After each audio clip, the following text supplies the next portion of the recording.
is blue, that's undeniable. When yours is grey, then blow the clouds away. Reach for the blue in the sky and feel all the blues pass you by. Blue sky, baby. Blue sky, baby. This planet's blue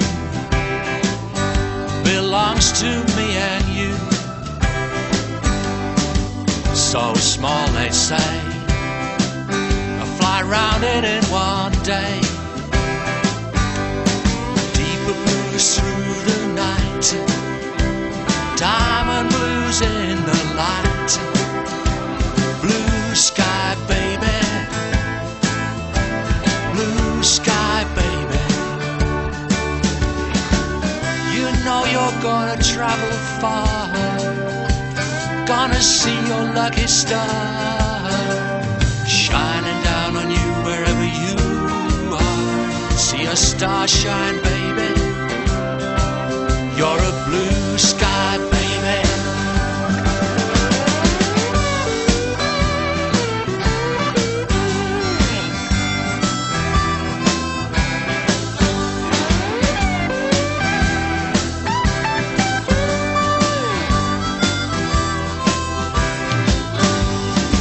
Sky is blue, undeniable. And come what may, it's gonna stay that way. So reach for the blue in the sky, feel all the blues pass you by. Blue sky, baby. Blue sky, baby. You're a blue sky, baby. My blue sky, baby. You're my blue sky, baby. Yes, my blue sky, baby.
is Muniba Isaacs, and I'm a professor with the Institute for Poverty, Land and Agrarian Studies at the University of Western Cape, South Africa.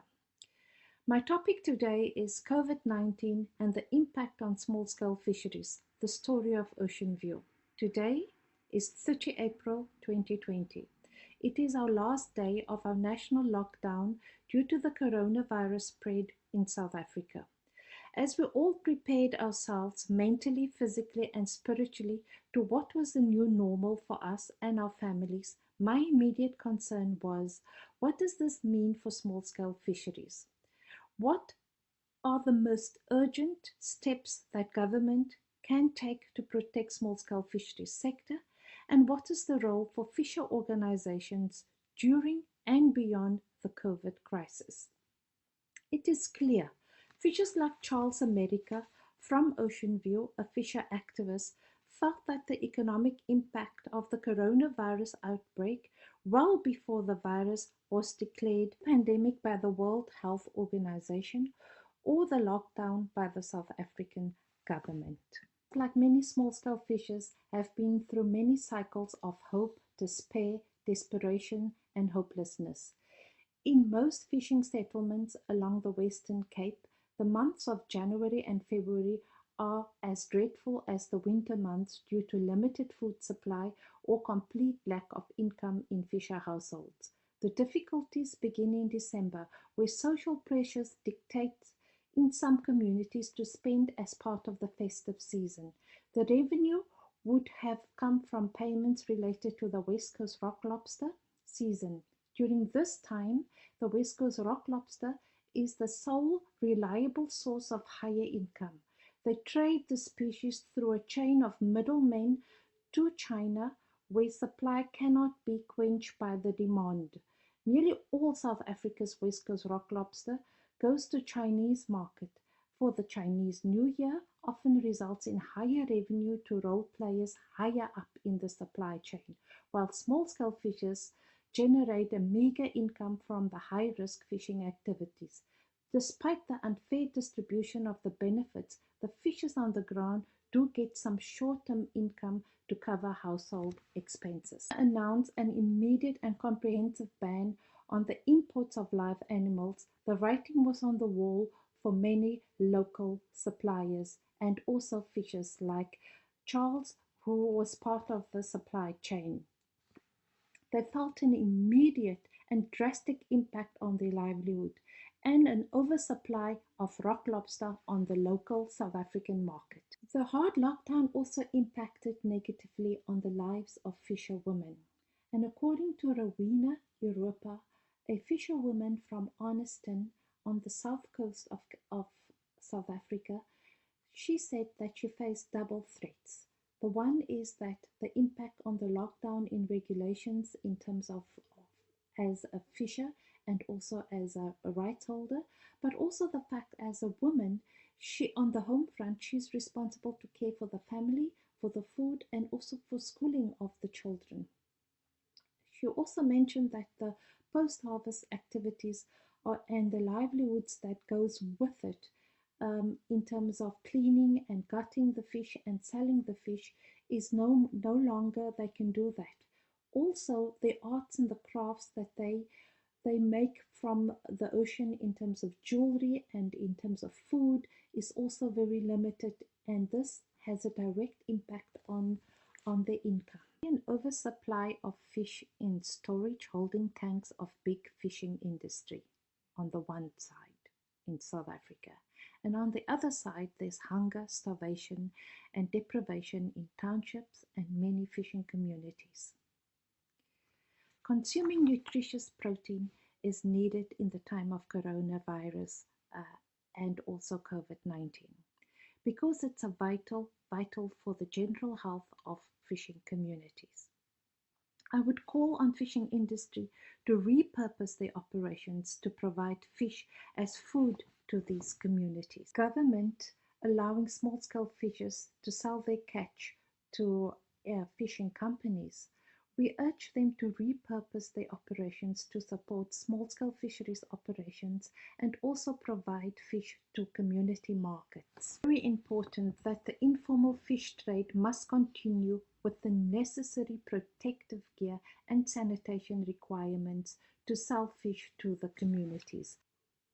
Charles America is of the opinion that South Africa or more small-scale fishers has been in a permanent lockdown since 1994. Currently with COVID-19, the South African government has opened its eyes and has seen that the poor in South Africa is dependent on a cash economy to buy food. There's been a big drive towards food parcels and also relaxing some of the COVID regulations for the informal economy, and a sign towards implementing a COVID grant. $43 billion has been allocated as to stimulate the economy. Although small-scale fishers and coastal communities, fisher households will benefit from the stimulus package via a social grant, and COVID grant for those who are unemployed, but there has been no relief equivalent to what has been allocated to small-scale farmers, an amount of 1.2 billion rand. What about small-scale fishers? What about an interim relief fund for small-scale fishers? COVID-19 makes you think, what is your immediate need? What are your survival needs? And there has been a lot of focus on that, particularly in South Africa. What post-COVID world look like for small-scale fisheries? Is there an opportunity for new forms of organizing, strategizing fishers? Is there opportunities to shift regulations? What is the new normal going to be? For one, we need to move beyond food parcels, social packages, interim rights, interim relief measures, and we need to kind of revisit our allocation system and our economic system. We need to implement the small-scale fisheries policy that was drafted in 2012 and promulgated in 2016. This policy falls in line with the voluntary guidelines of small-scale fishers and also the 10-year guidelines. I think it is important that we also rethink the role of the blue economy and the impact of the blue economy on small-scale fishers. There is a need to ban trawlers from inshore zones. Rethink the practice of conservation. It cannot be business as usual for the economy. It cannot be business as usual for conservation, and it surely cannot be business as usual for trawlers to target species that are important livelihood and nutritious food for small-scale fishers. It is an opportunity for just transitions for small-scale fishers. It is an opportunity to look into what is the blue justice for small-scale fishers. To unpack the concept from the lenses of Charles America and also Rowena Europa. Thank you very much.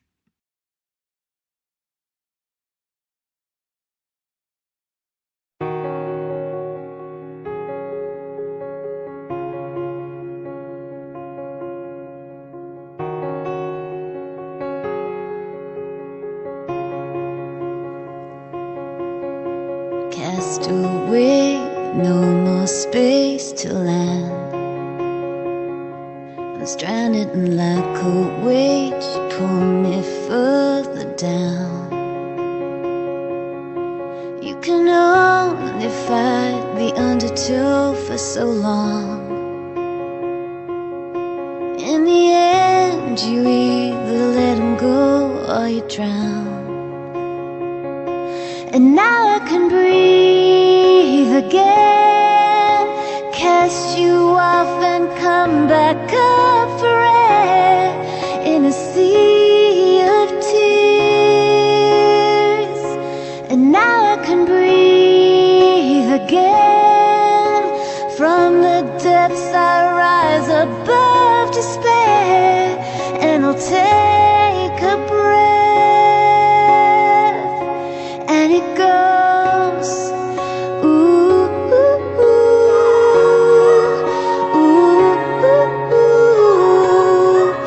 ooh, ooh.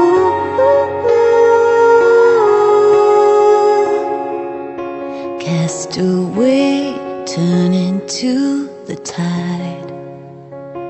However shallow, if you're the ocean, I can swim tonight. Sunken wrecks, just reaching for the light. Upon the surface where it reflects, diamonds come alive. I immerse myself in everything that was you, treading water while you slowly drifted from view. And now I can breathe again, cast you off and come back up for air from a sea of tears. Now I can breathe again, from the depths I rise above despair, and I'll take a breath, and it goes, ooh, ooh, ooh, ooh, ooh, ooh, and it goes, ooh, ooh,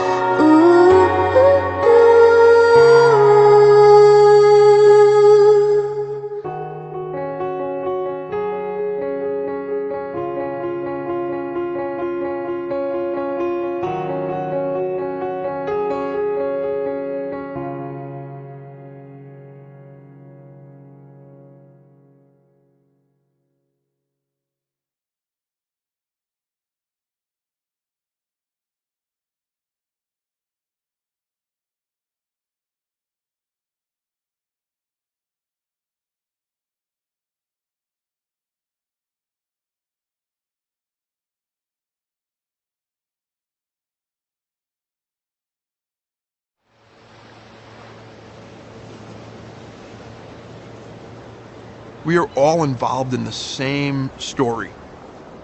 If we don't come together as an industry, we're in trouble.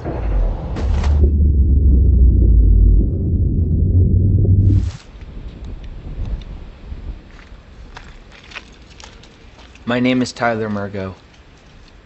I make my living as a filmmaker. But when I was growing up, I was surrounded by fishing. Oh my goodness! My family's been at it for generations. You're a good fisherman. In my childhood home, I remember being able to look out my window and see my dad digging for clams in the river. Fast forward a few decades to now. Him and my oldest brother Kenny, they're still out there daily, but operating on a much higher level. I've spent quite a bit of time working out there with them, documenting the craft at any chance I could get, because there was always a desire to showcase a way of life that seemed both timeless and finite. And it's never felt more finite than it does now, in the wake of the pandemic. A stay-at-home order for all people. It feels urgent to capture and share these perspectives on the current challenges. Some close to home, with my brother Kenny. That's how they sync everything all together. Oh, really? Yeah. And others who have been fighting for change for years. I'm Jason Jarvis, and been a commercial fisherman a little over 20 years. In our country, 80% of our fish is exported, and most of our fish is imported. Yet the best fish you could eat is right here. We live in Rhode Island, we live close to the fishing boats, but it is not as easy as it should be to get those fish that come off Rhode Island boats onto tables in Rhode Island. As presently constructed, this market really relies on restaurants and export. And unfortunately, the local consumer comes in a distant third to those two. So with the current COVID crisis, export, international travel, and the restaurant industry have come to a screeching halt. So this has put a huge damper on the Rhode Island seafood market. Overnight, the fish houses up north were shut down. And it happened so quickly, I think it was like a knockout punch. And now people are kind of reeling back from it and thinking, now what do we do? For now, I think for a lot of bigger boats, it's not worth it to go out. You don't know if you're going to make a paycheck. There are small amounts of seafood still moving within communities, but the boats have been sort of like given a quota. They're being told, come in with only small loads of fish because the market just can't bear it right now.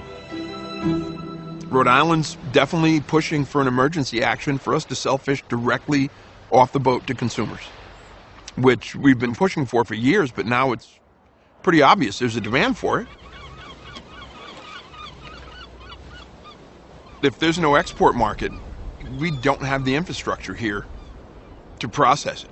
The current system we have forces all fishermen to sell to a fish dealer, who then processes this fish and sends it back to restaurants. For processing seafood, it's a lot less expensive to go overseas with it, process it, ship it back. But I think even an 8-year-old could sit down and figure it out that freezing it, shipping it, thawing it, processing it, packaging it, freezing it, shipping it, tens of thousands of miles by the time the trip's over. Number one, it's no longer a fresh product. Number two, how many hands have been on it? And then how much diesel fuel and God knows what else has been used to keep that fish or that seafood fresh. I mean, if we could all eat food within 1,000 miles of where we live rather than 10,000 miles, that's a game changer for everybody. See the crabs in the pot, the little tiny ones? Those are all females, and every one we catch is a male. I've always appreciated and admired what my family and so many other local fishermen do for a living. And after years of capturing their work, with photos and video, it's allowed me to observe the job in a profound way. It awakened me to the lessons that laboring on the water had to offer. Lessons of strength and exhaustion, camaraderie and solitude, pride and humility. It revealed to me the deep connection we have with nature and the endurance required to pull a living from her hands. The problems that seem so obvious to my family and other fishermen are not common knowledge to so many people in Rhode Island. The seemingly absurd path that wild fish takes just to sell the fish right back to Rhode Islanders after it's traveled thousands of miles, it just doesn't make sense. I grew up seeing fish harvested from wild places, but it seems we've grown dependent and complacent, comfortable with the current system.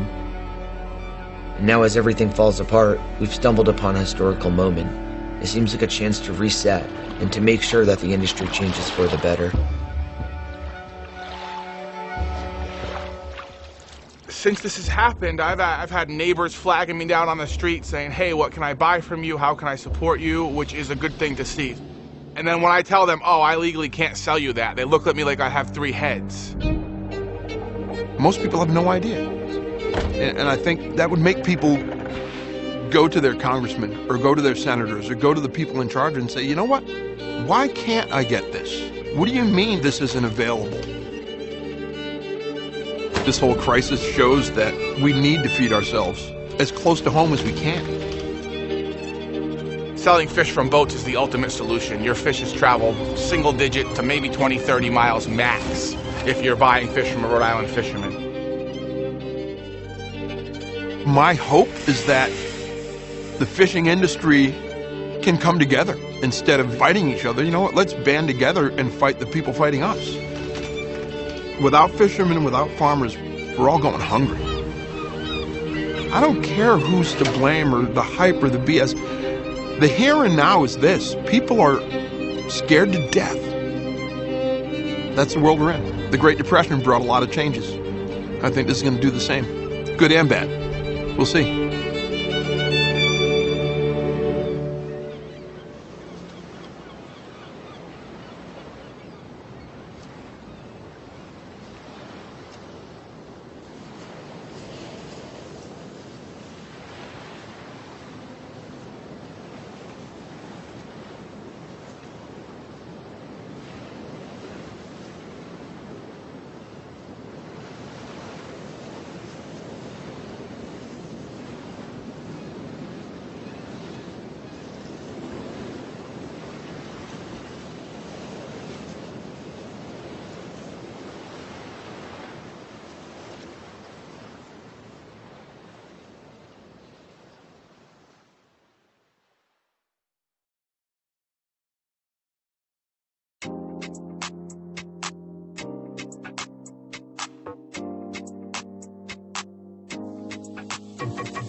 I was born by the sea, just a fisher folk in me. Easy lives were never seen, and with justice just a dream. Big guys fished the waters bare, and the tourists came to stare at the little boats and share, and with justice just a prayer. All the seas under the sun are enough for everyone if the big bad boats are gone, and with justice living on. I am singing just to plead for the fisher folk who need to fish on but not for greed, and with justice guaranteed, and with justice guaranteed, and with justice guaranteed.